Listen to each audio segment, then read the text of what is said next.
Hi guys, welcome back to the channel. Today we are going to talk about the Spark program and local contractors. Now I want to ask you guys a question. Do you think the government should have mandated that all foreign contractors use local subcontractors? In a press release put out by the government, this is what they said.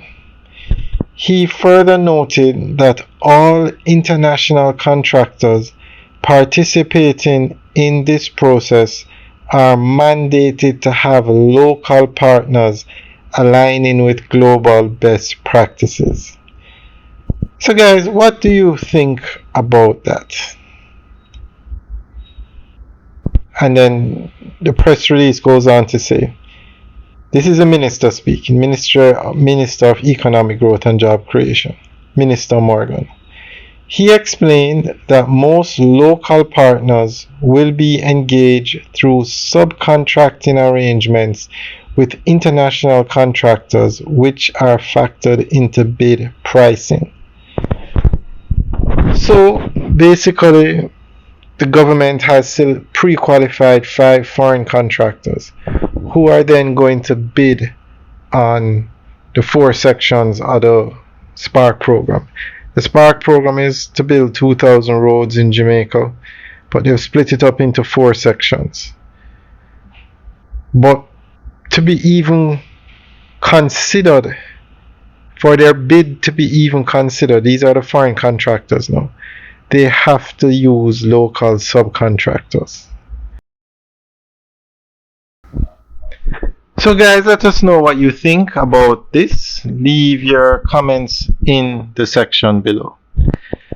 Now, a similar process like this, wow, those cars work close together. A similar process like this was done with the Southern Coastal Highway Improvement Project. The government mandated that China Harbour Engineering Company use local subcontractors. They started off with 10. I'm not sure if the government selected them or China Harbour Engineering Company selected them. I'm not sure how they selected them. But they started with 10 and they're down to 4 now. So I'm wondering, those 6 that could not get a job done, whether they gave up the project or they were asked to give up the project, those 6 local contractors, should they be a part of the Spark program? Should they be allowed to bid or to work with the foreign contractors after what happened with the Southern Coastal Highway Improvement Project? There is a lot more clarification needs to be given by the government in terms of local subcontractors. Now, 2,000 roads is a lot of roads. And remember now, the local contractors, they don't have the resources like these massive foreign companies. They can't work on 10 projects at the same time.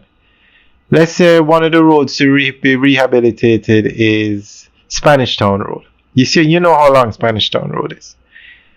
That would probably take the local contractor the entire year or 2-3 years to finish. So they just don't have, the local contractors just don't have the resources to work on 2,000 roads. Even if you were to take every local contractor, there is no way they can work on 2,000 roads in the best of times and complete them in 2 years. So I'm not sure if the government is doing the right thing with this approach. Guys, let me know what you think. Leave your comments in the section below. Alright guys, have a good day.